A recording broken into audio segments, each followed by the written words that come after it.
Hello friends, तो अपना next lecture atomic structure का अपन शुरुआत करते हैं। लास्ट क्लास में अपन ने फोटो इलेक्ट्रिक इफेक्ट क्या होता है वो पूरा अपन ने जो थ्योरी पार्ट था वो अपन ने खत्म कर लिया था। उसके बाद में अपन ने ये समझा था कि फोटो इलेक्ट्रिक इफेक्ट जो होता है ना, वो क्या शो करता है, वो पार्टिकल नेचर ऑफ लाइट को शो करता है।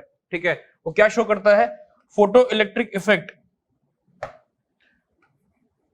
फोटो इलेक्ट्रिक इफेक्ट showed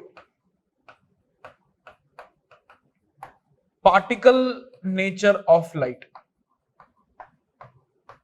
ठीक है, पार्टिकल नेचर ऑफ लाइट को फोटो इलेक्ट्रिक इफेक्ट ने शो किया था। ये लाइन और जरूर आप अपने नोट्स में कॉपी कर ले। ठीक है, कि फोटो इलेक्ट्रिक इफेक्ट ने क्या किया, पार्टिकल नेचर ऑफ लाइट को शो किया। ठीक है, अब कुछ क्वेश्चंस हैं वो अपन फटाफट देखते रहते हैं। पहला सवाल अपने पास में है कि if kinetic energy of electron is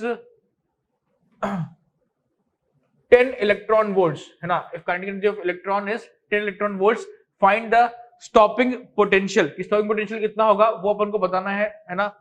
तो अगर काइनेटिक एनर्जी 10 इलेक्ट्रॉन वोल्ट्स है ना, कितना है काइनेटिक एनर्जी? 10 इलेक्ट्रॉन वोल्ट्स है।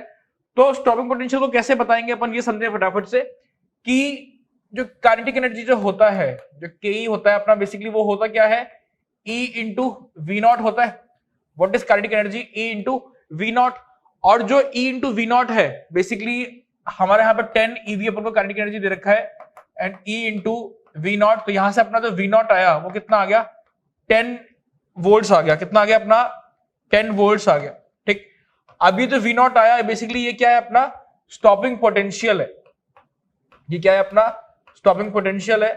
अगर किसी को याद नहीं आ रहा तो मैं समझा दूं उसको कि ये जो 10 इलेक्ट्रॉन वोल्ट्स जो इलेक्ट्रॉन का जो एनर्जी आया है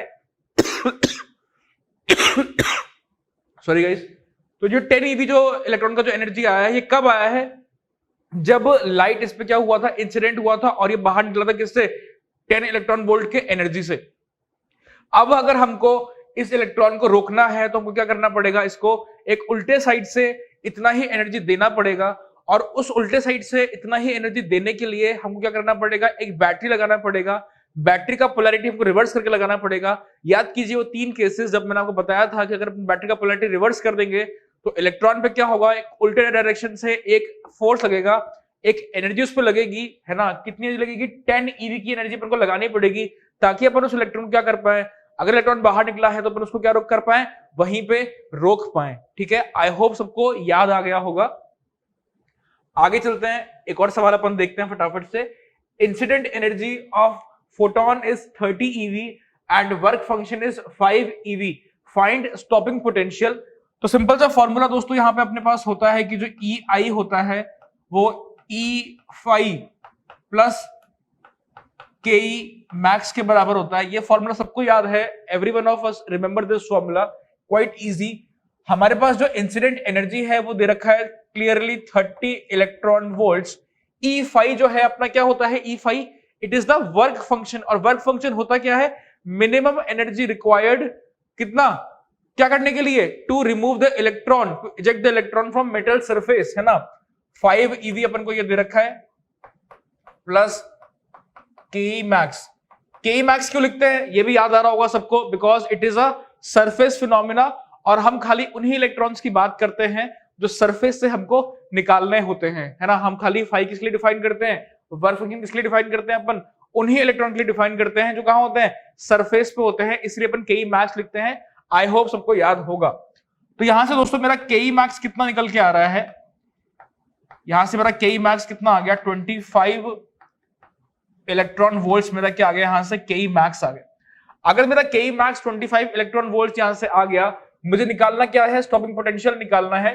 तो आई नो अगेन कि स्टॉपिंग पोटेंशियल क्या होता है? E इंटू वी नॉट होता है ना, एंड KE जो होता है मेरा E वी नॉट के बराबर होता है। तो यहां से डायरेक्टली मैं लिख देता हूं कि जो मेरा वी नॉट कितना आ जाएगा? 25 वोल्ट्स के बराबर मेरा वी नॉट आ जाएगा। ठीक है, सिंपल सवाल है काफी, इसमें कोई दिमाग लगाना नहीं है। जस्ट मैंने आपको इसको सॉल्व करवाते वक्त आपको जो बाकी टर्म्स हैं E5 KE मैक्स, उसका हल्का रिवीजन करवा दिया। ठीक है एक और सवाल देखते हैं। A photon of wavelength 200 nanometer is incident on metal surface having work function 2.2 electron volts. Calculate velocity of emitted photoelectron. ठीक है, अब जो इलेक्ट्रॉन जो एमिट होगा उसकी आपको क्या बतानी है, काइनेटिक एनर्जी बतानी है, सॉरी वेलोसिटी बतानी है, नॉट काइनेटिक एनर्जी। क्या बताना है इसको, इसका काइनेटिक एनर्जी की जगह क्या बताना है, इस बार वेलोसिटी बताना है। थोड़ा हल्का ट्विस्ट किया अपन ने सवाल के अंदर में। तो पहले तो अपन ये निकाल लेते हैं कि जो ई आई है, जो इंसिडेंट एनर्जी है, वो कितना है 1240 है ना। लैम्डा किस में दे रखा है, नैनोमीटर में दे रखा है, डायरेक्टली 200 से डिवाइड करेंगे। ये एनर्जी किस में आएगा, इलेक्ट्रॉन वोल्ट्स में आएगा। ये एनर्जी किसका आएगा दोस्तों, this will be energy of one photon, है ना। ये एनर्जी किसका है, वन फोटोन का है, ठीक। क्योंकि हमने पढ़ा था ना कि फोटोइलेक्ट्रिक इफेक्ट कैसा कॉन्सेप्ट है, वन फोटोन वन इलेक्ट्रॉन का कॉन्सेप्ट है ये, ठीक है। तो यहां से अपन सॉल्व करेंगे तो कितना नजर आ रहा है, ये सबको 6.2 इलेक्ट्रॉन वोल्ट ये सबको नजर आ रहा होगा। बहुत आराम से देखें इसको, 6.2 इलेक्ट्रॉन वोल्ट नजर आ रहा है ये, ठीक। मेरा जो E5 दे रखा है ना, वो दे रखा है मुझे 2.2 इलेक्ट्रॉन वोल्ट्स, ठीक है। तो अगर मैं यहां से सॉल्व कर लूं कि EI is equal to E5 plus KE max, ठीक है, ये मैंने पूरा सॉल्व कर लिया। अब मुझे सिंपल से वैल्यू पुट करनी है, कुछ भी नहीं करना मुझे। ये कितना है मेरा 6.2 है, ये मेरा 2.2 है, और ये मुझे नहीं पता। तो मेरा KE मैक्स कितना हो जाएगा दोस्तों, सिंपल है काफी। KE मैक्स मेरा आने वाला है यहां से कितना, 4 इलेक्ट्रॉन वोल्ट्स। कितना आ गया मेरा, ये 4 इलेक्ट्रॉन वोल्ट्स आ गया। Now simply if my KE max is coming to be 4 electron volts, तो आई नो कि हाफ mv², ये होता है मेरा काइनेटिक एनर्जी का फॉर्मूला। ये सबको पता होगा, इसमें कोई किसी को दिक्कत नहीं होनी चाहिए, ठीक है। तो अगर मैं इसको सिंपली सॉल्व कर लूं यहां पे अभी कि हाफ mv² जो KE होता है, तो मुझे KE पता है कितना, 4 इलेक्ट्रॉन वोल्ट्स है। बट मुझे क्या करना पड़ेगा, इसको पहले स्टैंडर्ड यूनिट में चेंज करना पड़ेगा। So let's change it two joule. तो 4 इंटू 1.6 10 की पावर -19, अब ये जूल में आ चुका है, ठीक है। Will be equals to half, m किस पर रखे हैं, इलेक्ट्रॉन का kg में रखे हैं, बिकॉज अपन फिजिक्स में भी करते हैं कि मास किस पर रखते हैं अपन, kg के अंदर डालते हैं अपन मास को। तो अपना 9.1 10 की पावर माइनस कितना हो जाएगा 31 kg एक इलेक्ट्रॉन का मास इंटू v²। अब यहां से आप आराम से v² की वैल्यू सॉल्व कर सकते हैं, v भी निकाल सकते हैं आराम से, ठीक है। हल्का कैलकुलेशन जाएगा इससे, बट आप क्या करें इसमें, है ना, ऑप्शन को देखें, ऑप्शन में 10 की पावर को देखें, 10 की पावर कोशिश करें यहां से अप्रोक्सीमेट करने की। 10 की पावर -31 इधर जाएगा, -31 ऊपर जाएगा, तो +31 हो जाएगा। तो यहाँ पे कितना आ जाएगा, लगभग 10 की पावर 12 यहाँ पे आ जाएगा, रूट में जाएगा तो 10 की पावर 6 आ जाएगा। तो कोशिश करें कुछ इस तरीके की वैल्यू निकालने की कि अपन को जो ऑप्शन है अपन उससे एलिमिनेट कर पाए, है ना, और अपन को एग्जैक्ट सॉल्विंग की जरूरत ना पड़े, ठीक है। आप ये करते करते सीख जाएंगे, ठीक है। तो नेक्स्ट क्वेश्चन अपन देखते हैं अपने पास में क्या है। Calculate kinetic energy of photo electron in electron volts, specify कर दिया साफ साफ। Emitted by sodium metal when light of wavelength 400 nanometres, when light of wavelength 400 nanometers strikes on it, the work function is 2.3 electron volts. Also calculate stopping potential. Again a very easy problem, ठीक है। पहले क्या निकालने अपन, EI निकालने, ठीक है। EI निकालने, जो इंसिडेंट एनर्जी कितना हो जाएगा अपने पास, तो सिंपल 1240 डिवाइड बाय क्या करते हैं अपन, सिंपल 400 कर दें। तो यहां से क्या जाएगा दोस्तों अपने पास में 3.1 इलेक्ट्रॉन वोल्ट आ गया। इंसिडेंट एनर्जी अपने पास में जो होगा एक फोटोन का, है ना, कि एक फोटोन के पास कितना एनर्जी है, 3.1 इलेक्ट्रॉन वोल्ट्स का एनर्जी है हर फोटोन के पास में, ठीक।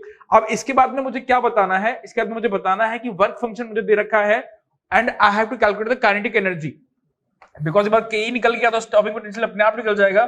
तो again EI is equals to E5 plus KE max, and simply I know कि EI जो है मेरा 3.1 इलेक्ट्रॉन वोल्ट्स है, E5 मेरा 2 पॉइंट कितना दे रखा है, 2.3 इलेक्ट्रॉन वोल्ट्स है, प्लस KE मैक्स।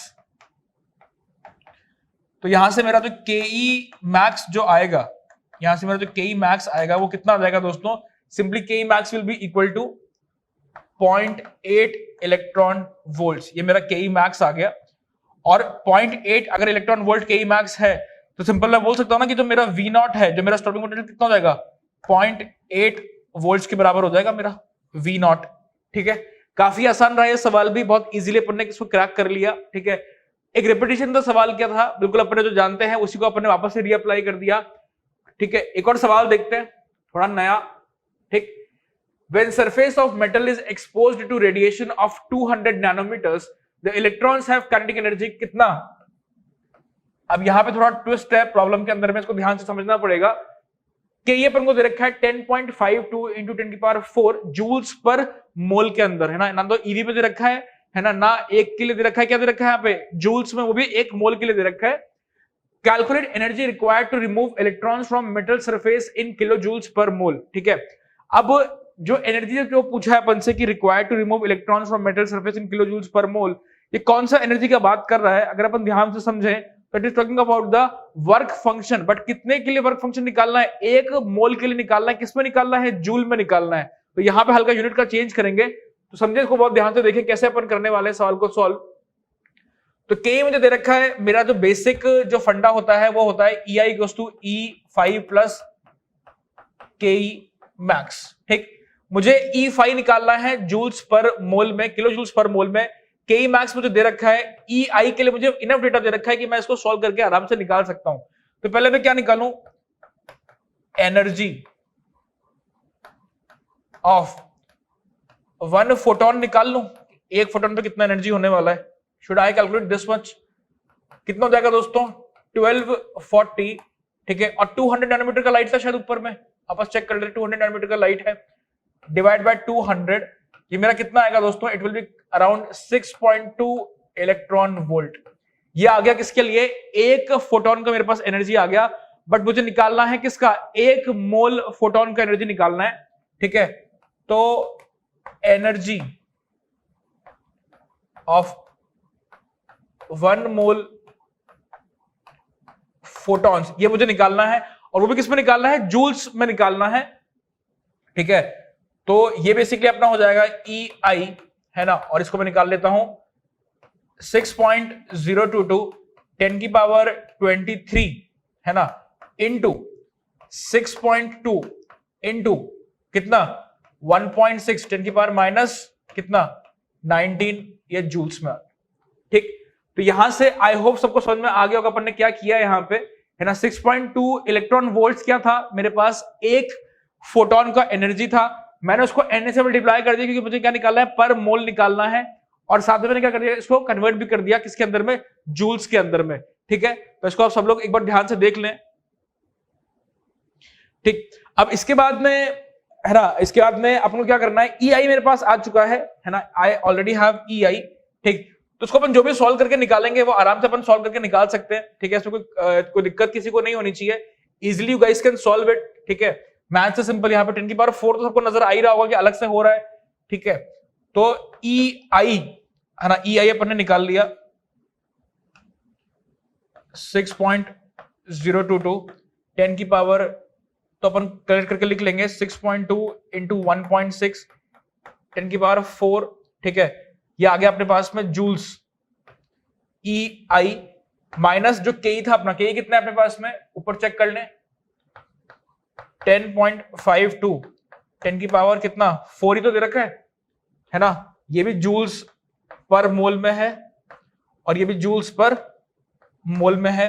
तो ये मेरा क्या आ गया बेसिकली E5 आ गया। ठीक, इसको आप लोग सॉल्व जरूर कीजिएगा। E5 का वैल्यू मैं आपको बता देता हूं कितना आने वाला है। E5 will be around 492 kilo joule per mole, ये इतना आने वाला है। ठीक है, इसको सब लोग सॉल्व जरूर कीजिएगा।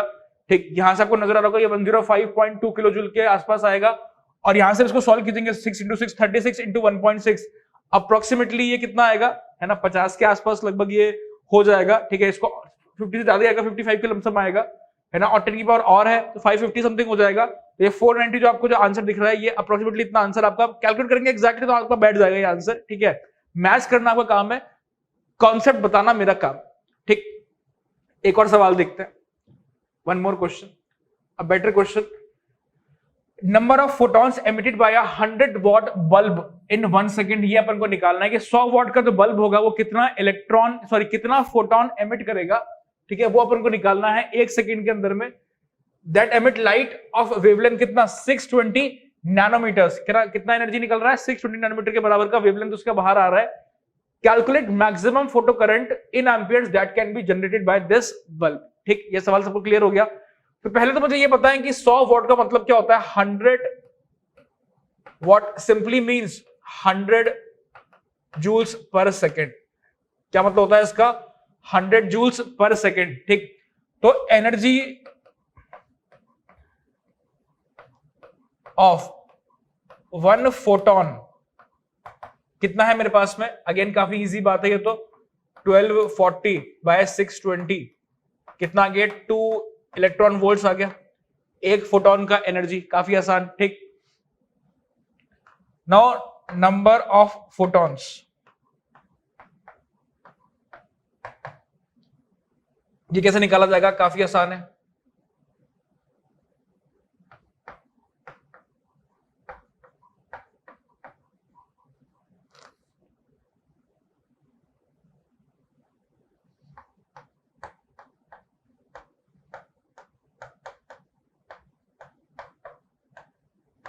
देखिए इसको, नंबर ऑफ फोटोन क्या हो जाएगा, total energy divide by energy of 1 photon, simply हो जाएगा। अब टोटल एनर्जी मेरे पास कितना है, पर सेकंड कितना एनर्जी निकल रहा है, 100 जूल के बराबर एनर्जी पर सेकंड निकल रहा है। ठीक, तो 100 जूल मेरा हो गया लेट सपोज टोटल एनर्जी, है ना। और एक फोटोन के पास कितना एनर्जी है, 2 इलेक्ट्रॉन वोल्ट का एनर्जी है। बट मैं 2 इलेक्ट्रॉन वोल्ट को चेंज करना पड़ेगा किसके अंदर में, किसके अंदर चेंज करना पड़ेगा इसको, हाँ बिल्कुल सही पकड़ रहे हैं, जूल्स में चेंज करना पड़ेगा। 1.6 10 की पावर माइनस 19, सॉल्व करने इसको लगभग कितना आएगा, 50 अपॉन 1.6 10 की पावर 19 फोटॉन्स। ये मेरे पास आंसर हो गया फर्स्ट पार्ट का। ठीक, अब मुझे सेकंड पार्ट में क्या बोला है दोस्तों, also calculate maximum photo current in amperes that can be generated by this bulb. ठीक है, मुझे क्या निकालना है, मैक्सिमम फोटो करंट निकालना है कि जो इतने फोटॉन से जनरेट होगा। याद करें, फोटो इलेक्ट्रिक इफेक्ट होता है 1 photon equal to 1 electron concept. ठीक है, एक फोटोन क्या करेगा, एक इलेक्ट्रॉन को बाहर निकाल देगा। तो बेसिकली जो करंट होता है, करंट होता क्या, basically charge Q per unit time, है ना। तो charge per unit time, time कितना ले ले, 1 सेकंड ले ले अपन, है ना, टाइम 1 सेकंड ले लेते हैं अपन। ठीक है, एम्पियर में डिसाइड करना क्योंकि अपन को, तो चार्ज पर यूनिट सेकंड अपना क्या हो जाएगा, व्हाट इज चार्ज, है ना। चार्ज हो जाएगा simple number of electrons into 1.6 10 की पावर माइनस 19, ये चार्ज हो जाएगा, डिवाइड कर देंगे 1 सेकंड से। ये अपना आंसर किसमें आ जाएगा, कूलम्स में। अपन को कूलम डिवाइडेड पर सेकंड क्या हो जाएगा, अपना आंसर आएगा एम्पियर्स में। तो नंबर ऑफ इलेक्ट्रॉन कितने हो जाएंगे, नंबर ऑफ फोटोन के बराबर ही हो जाएंगे। तो सिंपल 50 अपॉन 1.6 10 की पावर 19 इंटू 1.6 10 की पावर माइनस 19 डिवाइड बाय 1 कर देंगे अपन, डिवाइड बाय 1, तो ये 1.6 से 1.6 चला गया, 19 से 19 चला गया, 10 की पावर में कितना बचा, ये 50 एम्पियर। ये अपना आंसर आ गया करंट का। तो इतना करंट जो रहेगा, है ना, फोटो करंट कितना रहेगा, इतना फोटो करंट रहेगा 50 एम्पियर का। ठीक है, तो ये अपना जो पूरा प्रोसेस था, ये किस बात पे टिका हुआ था, ये टिका था इस बात पे कि 1 फोटोन 1 इलेक्ट्रॉन कॉन्सेप्ट है। अगर आप इसको भूल गए तो फिर आप जो फोटो करंट है वो आप नहीं निकाल पाइएगा, क्योंकि अपन को ये समझना पड़ेगा कि जो करंट होता है वो क्या होता है, चार्ज पर यूनिट टाइम होता है। फोटोन के पास कोई चार्ज नहीं होता, photon doesn't have charge, but photon जो इलेक्ट्रॉन निकालता है उन इलेक्ट्रॉन के पास चार्ज जरूर होता है। और वो जो इलेक्ट्रॉन जब सर्किट में घूमेगा तो क्या प्रोड्यूस करेगा, फोटो करंट प्रोड्यूस करेगा, और उसकी मदद से अपन आसानी से क्या निकाल पाएंगे, फोटो करंट निकाल पाएंगे। ठीक है guys, next we have black body radiations. तो ब्लैक बॉडी रेडिएशन काफी आसान चीज है। ठीक है, इसका डिटेल्ड वर्जन आपको मॉडर्न फिजिक्स में देखने को मिलेगा। केमिस्ट्री के पॉइंट ऑफ व्यू से अपन इसको बहुत डिटेल में नहीं जाते हैं, but because we don't have any numericals on it, है ना। केमिस्ट्री में कोई न्यूमेरिकल्स वगैरह नहीं होते इस पे, बट मॉडर्न फिजिक्स में जब आप इसको पढ़िएगा, है ना, नेक्स्ट 12th क्लास के अंदर में, तो वहां पे आपको बहुत सारे इस पे न्यूमेरिकल्स वगैरह करने को मिलेंगे। तो what is black body radiation फटाफट समझ लेते हैं। A body that can emit or absorb all type of frequency is called a black body. ठीक है, एक ऐसी बॉडी जो सारी फ्रीक्वेंसीज को एमिट या एब्जॉर्ब कर ले, उसको अपन क्या बोल सकते हैं, ब्लैक बॉडी बोल सकते हैं। और रेडिएशंस जो इससे निकलती हैं उनको अपन क्या बोल देंगे, ब्लैक बॉडी रेडिएशन बोल देंगे। क्या बोल देंगे अपन इनको, ब्लैक बॉडी रेडिएशन बोल देंगे। जो भी रेडिएशन निकलेंगी इस ब्लैक बॉडी से, जो एनर्जी ई होता है वो 1/λ के प्रोपोर्शनल होता है। ठीक है, किसी भी सब्सटेंस के लिए अगर वो हॉट सब्सटेंस है तो उसका अगर लैम्डा बहुत ज्यादा होगा तो उसका एनर्जी बहुत कम होगा, अगर लैम्डा बहुत कम होगा तो उसका एनर्जी बहुत ज्यादा होगा। ठीक है, इसका अपन एक और समझ सकते हैं, मतलब कि अगर किसी का फ्रीक्वेंसी कम है ना, किसी सब्सटेंस का अगर हॉट ऑब्जेक्ट किसी का फ्रीक्वेंसी कम है तो टेम्परेचर उसका कम रहेगा, एनर्जी उसका कम बाहर निकल रहा होगा। अगर उसका टेम्परेचर अपन बढ़ा दें, मतलब क्या बढ़ा देंगे, उसका अपन फ्रीक्वेंसी बढ़ा देंगे एक तरीके से इनडायरेक्टली, बिकॉज जो एनर्जी होता है वो क्या होता है, फ्रीक्वेंसी के डायरेक्टली प्रोपोर्शनल होता है एंड इनवर्स होता है 1/λ के। ठीक, और किसी भी हॉट ऑब्जेक्ट से है ना हर समय कुछ ना कुछ अमाउंट की फ्रीक्वेंसीज निकलती रहती हैं, बट हमको वो फ्रीक्वेंसी ऑब्जर्व होती है जो मैक्सिमम अमाउंट में बाहर निकल रही होती है। ठीक है, फॉर एग्जाम्पल अगर अपन सपोज करो एक आयरन का रॉड ले लें, है ना, if I take a iron rod and I start heating this iron rod, मैं क्या कर दूं, इसको हीट करना शुरू कर दूं। ठीक है, तो स्टार्टिंग में कैसा रहेगा, ये बिल्कुल डल रेड रहेगा और जो इसकी हीट रहेगी वो भी कम बाहर निकल रही होगी, तो इसका फ्रीक्वेंसी क्या रहेगा, बहुत कम फ्रीक्वेंसी रहेगा, मतलब रेड का। ठीक है, जो अपन को नजर आ रहा है कलर। अब जैसे जैसे अपन इसको बढ़ाते जाएंगे, टेम्परेचर इसका हीटिंग करते जाएंगे, तो ये डल रेड से पहले ब्राइट रेड होगा, फिर कुछ व्हाइटिश होगा, फिर एकदम ब्लूइश टाइप का ये हो जाएगा। और जब वो ब्लूइश टाइप का हो जाएगा तो उस समय क्या हो जाएगा, इसका टेम्परेचर बहुत ज्यादा हो जाएगा, इसका फ्रीक्वेंसी बहुत ज्यादा हो जाएगा। ठीक है, और इससे जो निकलने वाली जो एनर्जी है वो भी बहुत ज्यादा हो जाएगी। ठीक है, तो हम ऐसा बोल सकते हैं कि जैसे जैसे अपन टेम्परेचर को बढ़ाएंगे वैसे वैसे एनर्जी बढ़ती जाएगी और वैसे वैसे फ्रीक्वेंसी जो होगी वो बदल के क्या हो जाएगी, हायर से हायर होती चली जाएगी फ्रीक्वेंसी भी। ठीक, और इसलिए हमको कलर का चेंज ऑब्जर्व करने को मिल रहा है। बट ऐसा नहीं है कि जब ये रेड कलर का था तो इसके अंदर में जो फ्रीक्वेंसी थी वो एक ही फ्रीक्वेंसी निकल रही थी, इसके अंदर बहुत सारी फ्रीक्वेंसीज निकल रही थी, बट हमको वो फ्रीक्वेंसी नजर आ रही थी जो सबसे ज्यादा अमाउंट में निकल रही थी, वो हमको खाली फ्रीक्वेंसी ऑब्जर्व हो रही थी। और जैसे जैसे अपन बढ़ाते बढ़ाते इसको एकदम व्हाइट ये हो जाएगा, व्हाइट एकदम हो जाएगा, तो उस समय अपन बोल सकते हैं कि जो व्हाइट लाइट है उसमें सारी फ्रीक्वेंसीज बाहर निकल रही होंगी और ये बिल्कुल एकदम है ना एक टाइप से बोल सकते हैं इसको ब्लैक बॉडी की तरह बिहेव करना शुरू कर सकता है। ठीक है, तो next we have spectrum. Spectrum क्या होता है इसको समझ लेते हैं, कितने टाइप के स्पेक्ट्रम है वो अपन आगे जानेंगे। ठीक है, collection of radiations of different wavelength on photographic plate is called spectrum. ठीक है, अलग अलग रेडिएशंस को, अलग अलग वेवलेंथ्स को अगर अपन कलेक्ट कर लें एक फोटोग्राफिक प्लेट पे और उसके बाद उसको स्टडी करें तो अपन क्या बोलेंगे, उसको एक स्पेक्ट्रम बोलेंगे। स्पेक्ट्रम का जो टाइप होता है ना, स्पेक्ट्रम का जो बेसिकली टाइप होता है वो होता है, एक तो होता है हमारे पास में emission spectrum, one we have emission spectrum. ठीक है, एमिशन स्पेक्ट्रम, और एक हमारे पास होता है एब्जॉर्प्शन स्पेक्ट्रम। ठीक है, ये आपको बहुत आसानी से समझ में आ जाएगा, it is a very easy concept to understand. Emission spectrum जो होता है ये दो तरीके का होता है, एक होता है कंटिन्यूअस स्पेक्ट्रम, एक होता है डिसकंटिन्यूअस स्पेक्ट्रम। डिसकंटिन्यूअस स्पेक्ट्रम में फिर से दो टाइप होते हैं, एक होता है लाइन स्पेक्ट्रम, एक होता है बैंड स्पेक्ट्रम। लाइन स्पेक्ट्रम और बैंड स्पेक्ट्रम जो होते हैं वो टाइप ऑफ सैंपल जो हमने चूज किया है ना, स्पेक्ट्रम ऑब्जर्व करने के लिए, उसके हिसाब से बन के आता है। अगर हमने एटॉमिक स्पेक्ट्रा, अगर अपन ने सैंपल जो लिया है, एटॉमिक सैंपल लिया है, एटम्स का सैंपल लिया है, तो हम क्या मिलेगा, हमको लाइन स्पेक्ट्रम हमको देखने को मिलेगा। और अगर अपन ने मॉलिक्यूल का कोई सैंपल लिया है, हमको क्या मिलेगा, बैंड स्पेक्ट्रम देखने को मिलेगा। तो लाइन स्पेक्ट्रम इज एसोसिएटेड और related with the atomic part and the band spectrum is related with the molecular spectrum, ये मॉलिक्यूलर सैंपल। एब्जॉर्प्शन स्पेक्ट्रम क्या होता है, लाइन स्पेक्ट्रम और बैंड स्पेक्ट्रम होता है, वही यहाँ पे सेम डेफिनेशन रहेगा। लाइन स्पेक्ट्रम अगर अपन ने लिया है तो अपन को एटॉमिक सैंपल लेना पड़ेगा, और बैंड स्पेक्ट्रम अगर अपन को मिलना है तो we have to take a molecular sample. ठीक है, ये क्लासिफिकेशन इसका ब्रॉड सेंस में क्लासिफिकेशन हो गया इसका। हमको हर स्पेक्ट्रम थोड़ा डिटेल में पढ़ना है, बट वो काफी आसान है, तो उसको समझने में कोई दिक्कत नहीं होगी। बिफोर वी स्टार्ट द है ना स्पेक्ट्रम, इंडिविजुअल स्पेक्ट्रम अपन शुरू करें उसके पहले आपको मैं दो चीजें सिखाता हूं, उसकी मदद से आपका जो स्पेक्ट्रम का जो अंडरस्टैंडिंग है वो बहुत ज्यादा बेटर हो जाएगा। ठीक है, फर्स्ट अपने पास में है ड्यूरिंग हीटिंग ऑफ सब्सटेंस, है ना, ड्यूरिंग हीटिंग ऑफ सब्सटेंस। अब इससे मेरा क्या मतलब है, इसको मैं डायग्राम से समझाता हूं आपको। आपको सबको पता है कि एक इलेक्ट्रॉन के अंदर इस तरीके से एक एनर्जी लेवल्स होते हैं, है ना, n बराबर 1 2 3। ठीक है, इस तरीके से अपने पास में एनर्जी लेवल्स होते हैं। और अपना जो इलेक्ट्रॉन होता है अगर वो इनिशियली या ग्राउंड स्टेट में प्रेजेंट है, कहां प्रेजेंट है, ग्राउंड स्टेट में प्रेजेंट है। ठीक, अगर सपोज करो अपने इलेक्ट्रॉन ने कुछ एनर्जी जो था वो बाहर से गेन कर लिया, ठीक है, क्या कर लिया इसने, बाहर से एनर्जी गेन कर लिया, तो क्या करेगा electron, these are EM radiations, ये क्या है अपना ईएम रेडिएशंस है ना, इलेक्ट्रोमैग्नेटिक रेडिएशन से दोनों के दोनों, जिनके थ्रू जो अपना जो इलेक्ट्रॉन है वो क्या कर रहा है, एनर्जी गेन कर रहा है। जैसे ही इस इलेक्ट्रॉन ने एनर्जी गेन किया, क्या करेगा, ये हायर एनर्जी लेवल्स में ट्रांजिशन शो करेगा।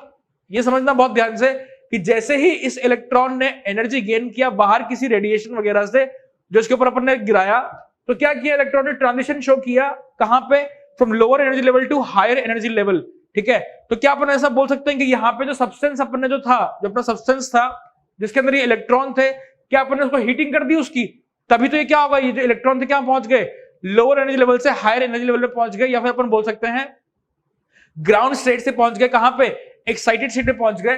ठीक है, तो ड्यूरिंग हीटिंग ऑफ सब्सटेंस अपन बोल सकते हैं कि electrons will absorb energy and get transferred from ground state to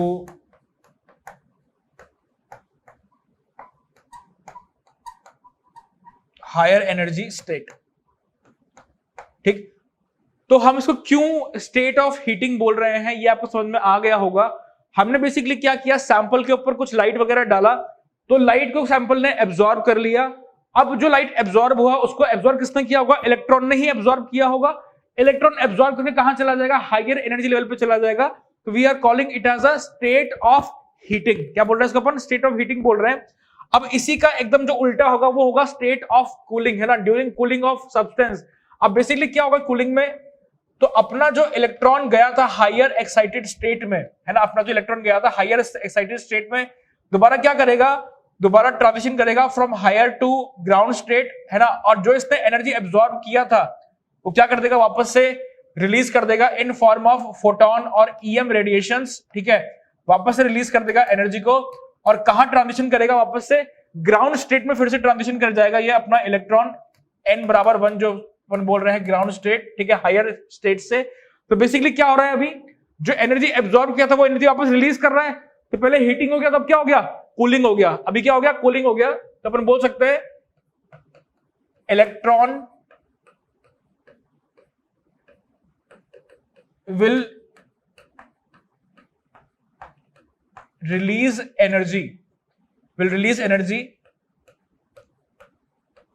in form of EM radiations and return to ground state क्या करेगा इलेक्ट्रॉन, अपना एनर्जी लूज करेगा वापस से जो उसने गेन किया था एक्स्ट्रा एनर्जी, और कहां ट्रांजिशन करेगा, दोबारा से हायर से ग्राउंड में ट्रांजिशन करेगा। We are calling it as a state of cooling of substance, ना, ड्यूरिंग कूलिंग ऑफ सब्सटेंस। ठीक है, तो next we have absorption spectrum. क्या होता है इसको समझ लेते हैं बहुत ध्यान से, है ना। Let me show you by diagrams. हमने क्या किया, हमने एक व्हाइट लाइट को इस तरीके से एक सैंपल पे डाला।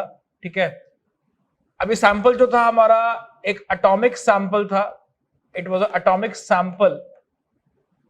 ठीक है, it was a atomic sample and it was absorbing, है ना, इट वाज एब्जॉर्बिंग सैंपल। ठीक है, डेफिनेटली अगर इस पे अपन कोई व्हाइट लाइट डालेंगे, ठीक है, व्हाइट लाइट इस पे अपन डाल रहे हैं, तो जैसे ही अपन ने व्हाइट लाइट इस सैंपल पे डाला तो बेसिकली क्या हुआ कि वो जो लाइट था वो इससे पास किया।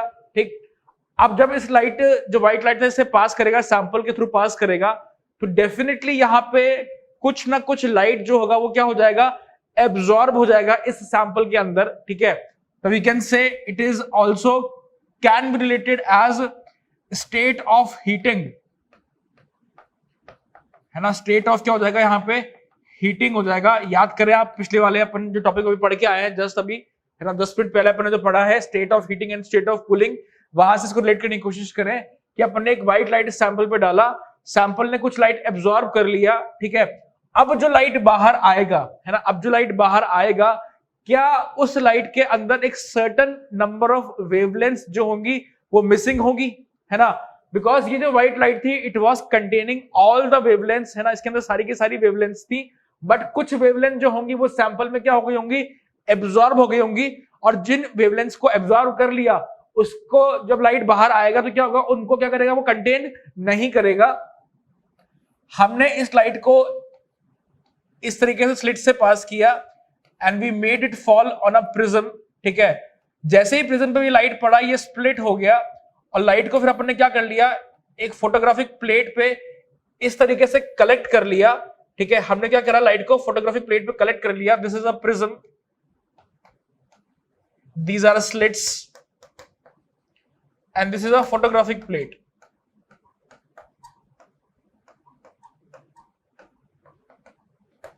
This is a photographic plate. अब ये अपन को जो ऑब्जर्व हुआ यहां पे दोस्तों, जो हमको ये चीज ऑब्जर्व हो रही है यहां पे over here, this is the spectrum, है ना, this is the spectrum which you have to study. अगर इसी को मैं आपको लार्ज करके दिखाऊं, है ना, इसको मैं अगर आपको लार्ज करके दिखाऊं, आई होप सबको ये समझ में आ गया होगा कि जो लाइट यहां पे निकली है, दिस लाइट, है ना, it will be missing certain lambda, लिख लेते हैं अपन शॉर्ट में वेवलेंथ की जगह, ठीक है। पास किया इसको इस तरीके से, अपन ने फोटोग्राफिक प्लेट पे इसको क्या कर लिया, कलेक्ट कर लिया, सिंपल, ठीक। अब अगर मैं इसको स्टडी करना चाहता हूं, I want to study this particular, कि मेरा जो स्पेक्ट्रम आया वो किस तरीके से आया, if I want to study this, ठीक है। तो बेसिकली अगर मैं इसको ड्रॉ करूं, है ना, if I draw this like this in on a photographic plate, let's call it a photographic plate, ये अपना फोटोग्राफिक प्लेट अपन मान लेते हैं, ठीक है। मैं आपको एनलार्ज व्यू दिखाने की कोशिश कर रहा हूं इसका, कि एनलार्ज व्यू कर देंगे तो कैसा अपन को नजर आएगा, ठीक है। Let me choose a colour, green ले लेते हैं, चलो, ठीक। अब बेसिकली क्या होगा, है ना, बेसिकली क्या होगा कि जो पूरा जो फोटोग्राफिक प्लेट है ना, क्या नजर आएगा, पूरा का पूरा कलर्ड नजर आएगा, बट कुछ यहाँ पे अपन को डार्क लाइन नजर आएंगी इस तरीके से, कुछ हमको क्या नजर आएंगी, डार्क लाइन नजर आएंगी कुछ इस तरीके से, ठीक है। और पूरा जो बैकग्राउंड रहेगा इसका, वो कैसा रहेगा, कलर्ड रहेगा, है ना, बैकग्राउंड कैसा रहेगा, कलर्ड रहेगा। दिस इज ऑल कलर्ड, ये पूरा कलर्ड रहेगा,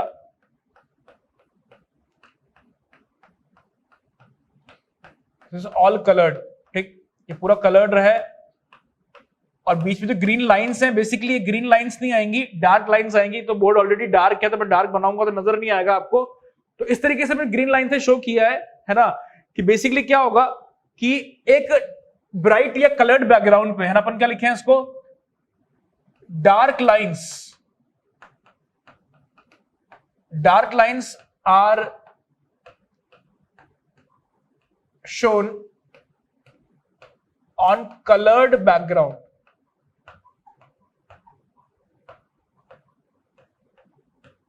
है ना, कि dark lines are shown on coloured background. Basically dark lines कौन सी हैं, ये डार्क लाइंस क्यों आ रही हैं, ये डार्क लाइन वही लाइंस हैं जो अपने सैंपल ने एब्जॉर्ब कर लिया होगा, है ना। बिकॉज आप ऐसे समझे कि अपन ने पूरा का पूरा एक स्पेक्ट्रम भेजा, है ना, पूरा कंटिन्यूस अपन ने स्पेक्ट्रम भेजा, उस स्पेक्ट्रम में से 4-5 लाइन गायब हो गई, तो क्या वो 4-5 लाइन इस फोटोग्राफिक प्लेट पे अब अपीयर होंगी क्या, वो तो है ही नहीं ना सिस्टम के अंदर। क्या वो सिस्टम के अंदर था, जो लाइट बाहर निकला यहां से, जो लाइट यहां से बाहर निकला, क्या उस लाइट के अंदर वो फ्रीक्वेंसीज थी, वो वेवलेंथ्स थी, वो था ही नहीं। अगर वो था ही नहीं तो क्या वो यहाँ पे अपीयर होगा, अपीयर भी नहीं होगा। डेफिनेटली अपन इसको ऐसा बोल सकते हैं कि पूरा का पूरा जो स्पेक्ट्रम होगा वो अपन को नजर आएगा, बट बीच में क्या नजर आएगा, कुछ अपने को डार्क लाइन नजर आएंगी, है ना। बैकग्राउंड कैसा रहेगा, पूरा कलर्ड रहेगा, बैकग्राउंड कैसा रहेगा, पूरा कलर्ड रहेगा। व्हाइट लाइट थी तो प्रिज्म में क्या हो जाएगा, स्प्लिट होगा, क्या बनेगा, विबग्योर बनेगा, पूरा क्या नजर आएगा अपन को, पूरा विबग्योर नजर आएगा, पूरा विबग्योर अपन को इस तरीके से नजर आएगा, ठीक है। बट क्योंकि, है ना, बट क्योंकि कुछ लाइंस यहां से मिसिंग थी, तो क्या नजर आएगा अपन को, वो डार्क लाइंस नजर आएंगी, है ना, ऑन अ व्हाइट बैकग्राउंड, ठीक है। अब अगर ये लाइंस नजर आती हैं डार्क लाइंस, तो इसको अपन बोल देंगे एटॉमिक, या फिर इसको बोलते हैं अपन लाइन स्पेक्ट्रम, है ना, बेटर होगा, पर इसको बोलते हैं लाइन स्पेक्ट्रम, लाइन स्पेक्ट्रम, ठीक है। और अगर बैंड स्पेक्ट्रम बनाना होगा तो बैंड स्पेक्ट्रम कैसे बनाएंगे, इसको समझ लेते हैं, ठीक है। अब बैंड स्पेक्ट्रम अगर बनेगा दोस्तों, तो क्या होगा उसके अंदर में कुछ इस तरीके से, है ना, ये ब्लू तो नजर नहीं आएगा I guess, let me change the colour, yellow ले लेते हैं। तो बेसिकली हमको कुछ इस तरीके से बैंड नजर आएंगे अगर अपन एक मॉलिक्यूलर सैंपल लेंगे, ठीक है।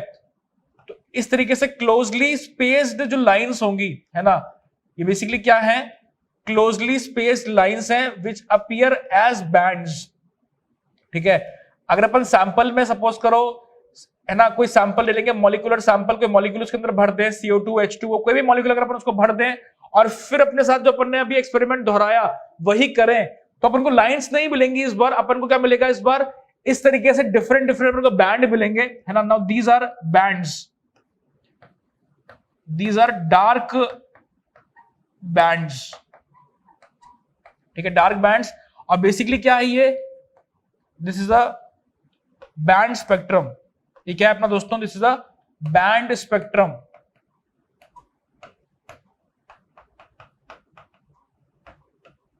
और क्यों ये नजर आ रहा है बैंड की तरह, because these are closely spaced lines appearing as a band। ठीक है, these are closely spaced lines appearing as a band, क्योंकि पास पास पे लाइंस होंगी इसलिए अपन क्या करेंगे, इनको बैंड के तरीके से बोल देंगे। और यहां पे भी वही चीज एज इट इज अप्लाई हो जाएगी कि ये जो बैकग्राउंड है पीछे वो कैसा है, कलर्ड बैकग्राउंड है, बैकग्राउंड इज कलर्ड, और उस कलर्ड बैकग्राउंड पे क्या मिल रहा है अपन को, ये डार्क बैंड्स मिल रहे हैं। और ये बैंड्स क्यों मिल रहे हैं, क्योंकि ये जो बैंड्स होंगे ये कहां एब्जॉर्ब हो गए होंगे, जो सैंपल होगा उसमें एब्जॉर्ब हो गए होंगे, है ना। तो ये यहां से गायब हो गए, स्पेक्ट्रम के फॉर्म से पूरा गायब हो गए, व्हाइट लाइट से गायब हो गए, इसलिए इसको यहां पे क्या मिल रहा है अपन को, इस तरीके से बैंड के फॉर्म में अपन को ये ऑब्जर्व हो रहा है। ठीक है, तो कुछ इसका मैंने थ्योरी पॉइंट्स लिखा है, आप इसको वन बाय वन समझ लें, आपके लिए आसान होगा, अपने नोट्स में आप लिख सकते हैं चाहे तो।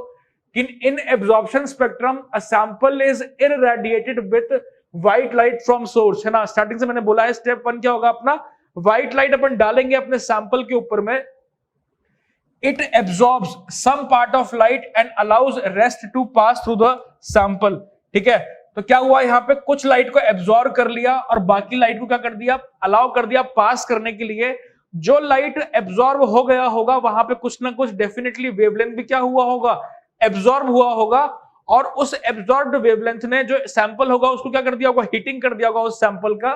ठीक है, remaining light is diffracted by prism and collected over photographic plate. ये अपन ने ऑलरेडी समझ लिया है, काफी आसान चीज है। In case of atomic spectra there is line spectrum observed, है ना। एटॉमिक सैंपल अगर अपन लेंगे क्या मिलेगा अपन को, लाइन स्पेक्ट्रम अपन को ऑब्जर्व होगा। It is observed as black lines, है ना, ब्लैक मतलब dark lines between coloured portion of spectrum. पूरा जो अपने को स्पेक्ट्रम में नजर आएगा कलर्ड के फॉर्म में, और क्या आएगा, डार्क लाइन उस पर अपन को नजर में आएगा। ठीक है, अब एक अपने पास में नोट है दोस्तों, क्या है नोट समझ लें इसको, every element has unique line spectrum, है ना। Every element has unique line spectrum, different elements have different line spectrum and their spectrum is called fingerprints of elements, है ना। तो बेसिकली अपन इसको ऐसे समझ सकते हैं कि स्पेक्ट्रोस्कोपी के अंदर में एक स्पेक्ट्रोस्कोपिक ब्रांच होता है which deals with this all spectrums and all. ठीक है, अगर आप आगे जाके साइंटिस्ट वगैरह बन गए तो maybe you get a chance to do all these things. हर एलिमेंट का अपना एक अलग स्पेक्ट्रम होता है। तो अगर अपन उसको, बिकॉज उसके अंदर क्या होता है, इलेक्ट्रॉन्स अलग अलग होते हैं ना। देखो सिंपल सा लॉजिक है, हर एलिमेंट के अंदर क्या होंगे, इलेक्ट्रॉन्स अलग अलग होंगे। अगर अलग अलग इलेक्ट्रॉन्स हैं, उनकी पोजीशन वगैरह अलग अलग है, न्यूक्लियस वगैरह अलग अलग है, तो उनका जो इंटरेक्शन होगा लाइट के साथ में वो भी डिफरेंट डिफरेंट होगा। अगर उनका interaction with light different different होगा तो उनका जो लाइन स्पेक्ट्रम बनेगा, क्या बनेगा, डिफरेंट डिफरेंट बनेगा।